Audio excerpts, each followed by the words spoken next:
trying.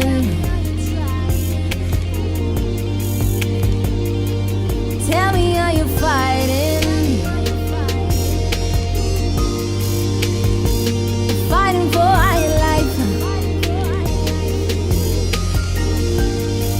Oh, I'm fighting for a good life. Oh, are you fighting for a better world? TGL episode, baby. We here right now, finishing. Starting what we finished. Now today, I'm gonna be before you short. I want to talk about one word. That word is value. What do you value? Because if you get this, your life will change. So many of you are frustrated. Your life is jacked up. You're hurt. You're disappointed. You don't like waking up in the morning because it's another reminder of I haven't filled my dream. I haven't done anything. And dreams are not mirages that you reach for and disappear. No, dreams can be a reality. What you desire can be a reality. And I think a lot of us are missing out because we are missing this one component. Let me say, whatever you value is what you do. I want you to get it. Whatever you value is what you do. But some of us have these desires and our values don't line up with them. I want to lose 20 pounds, but I don't value eating right and exercising. I value peace in my home, but I don't value honoring and respecting my spouse. I desire to be on the football team, but I don't value practice. See, so how is it that I am going to get to my desire if my values don't line up with it?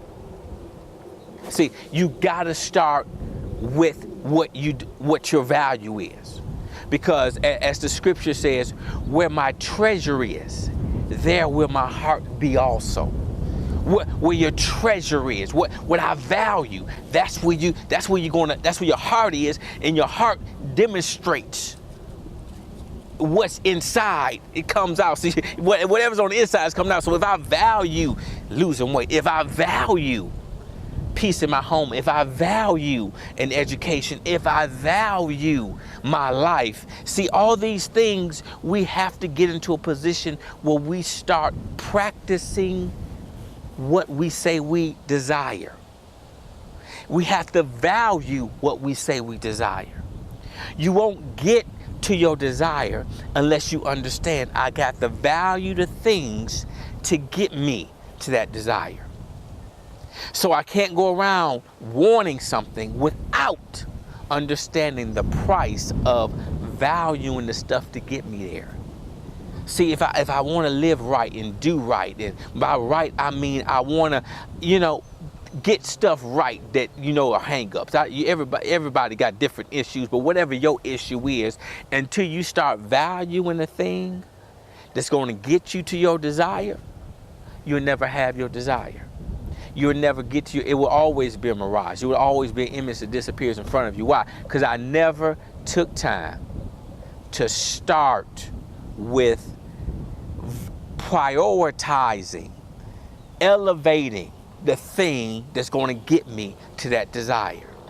I mean, you could say I desire scholarship, Jimmie, but guess what? If you don't value studying, if it's not prioritized on your list, if you don't come home and start hitting the books, if you don't go, as we said last week, beyond what's expected, see, making those sacrifices, you don't expect that desire to come to pass because you haven't done what it takes to get there. Too many of us are being misguided by thinking all we need is a desire, all we need is a dream, all I need is a goal to finish, and I'm gonna get there. No, you have to value the thing that's gonna get you there.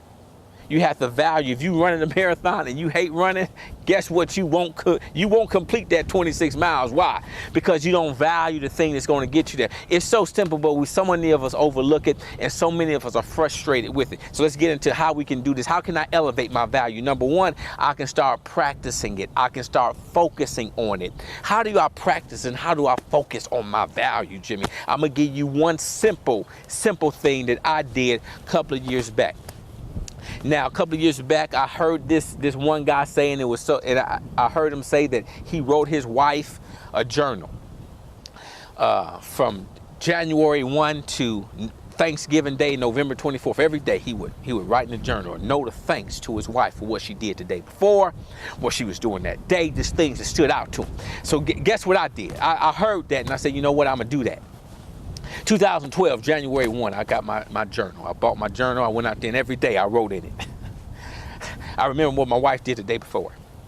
Note of thanks, love notes, whatever it is, and it went from January 1 to November. Thanksgiving Day, I went up and I presented this notebook of thanks to my wife on Thanksgiving Day. Okay.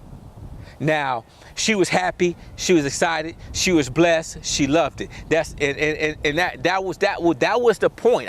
My desire was to make her happy, to go beyond, here we go, what's expected, right? And to go without desired experiences. So desired experience was, hey, don't do nothing. But I made it a point. I had to focus on it. Was it difficult? Yes. Was it challenging? Yes. You had every day. I had to remember what she did. Every day I wrote in that journal. Every day I wrote in that journal. Every single day from January 1 to Thanksgiving Day, I did that. I wrote a note of thanks, and it was difficult. It was challenging. It was rough, especially by the time of March, April. Man, it was rough, but I kept pushing. I'm going here in June, July, I'm still hitting it. October and November, and I pushed it all the way through. But let me help you out here. It wasn't that. I desired that, but I had to value something. I had to value her. I want you to get this. I want you to get this. Yeah, I value you. You didn't value your wife? Yes, I did. Loved her. We're happily married, then still happily married. But this is the caveat. You got to get this. When I started focusing on her, I started writing about her. By Thanksgiving Day, she was blessed with the note. I was blessed with being reminded of what she was doing every single day. So my value, my esteem, my prioritization of my wife elevated because I focused on disciplining myself to write about all the good things she was doing. And although she was doing it for many years, I never focused and prioritized my day around her and what she did.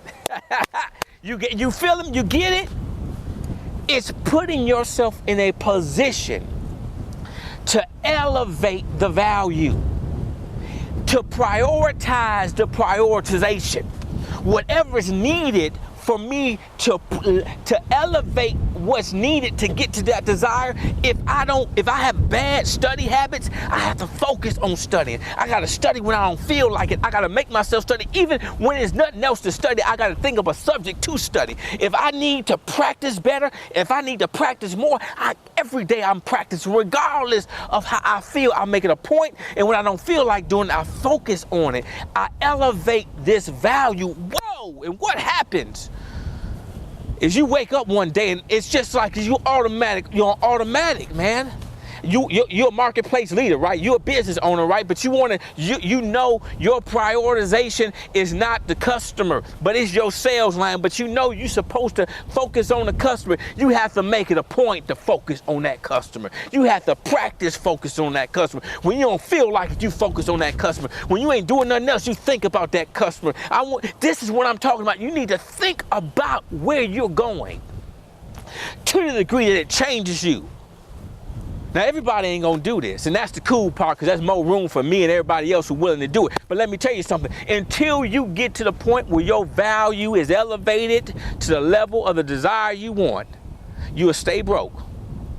You'll stay in a messed up family. You'll stay in a messed up relationship. You will never be the man or the woman you're supposed to be, because you're still not valuing and not prioritizing what's needed to be a good spouse. You're still trying to do it your way and don't understand that covenant relationship ain't about you, it's about the other person. That's the key component. That's what makes the changes. I prioritize what's important. I put it on top of my list. If nothing else gets done, I wrote in that journal. Are you hearing me? If nothing else gets done, I'm studying. If nothing else gets done, I'm practicing to get to that team so I can make it the next day. If nothing else gets done, this gets done. That's what value is about. That is how you reach your goal. That is how you get to your end destination. You do not take make or take excuses for yourself. That's the key, my people. That's how we move. That's how we make progress. That's how change occurs. That's how we wake up one morning. We say, yeah, I'm a different person I was last year, 10 years ago. Why? Because I prioritized what was needed to get me here, baby. To get me here. You don't cross the finish line unless you make some adjustments. I ran a half marathon a couple of years back. You know what? When I crossed that finish line, I'm going to tell you something. I started thinking about when I saw it. I'm going to tell you something. I was thinking about I'm crossing the finish line, and I'm thinking about every day I ran when I didn't feel like it. Every day when it was cold, when it was hot, when it rained, I was hitting it every single day. And when I was seeing that finish line, I started remembering the price I paid to get there. Why? Because I elevated what was needed, which is running. If you don't run a marathon, bless God, you better run every day. You need to push it every single day. So what I'm telling you is, let's elevate. Let's prioritize our priorities. Let's value what's needed to get us to our end destination, which is finished. Baby, my name is Jimmie. This is the good life. God wants you to live it. God has something great in store for you. All we gotta do is do our part, which is prioritize our priorities. Lift up what's the valuable thing that's needed to get to our end destination. We'll holler at you next week, my people. Peace and love.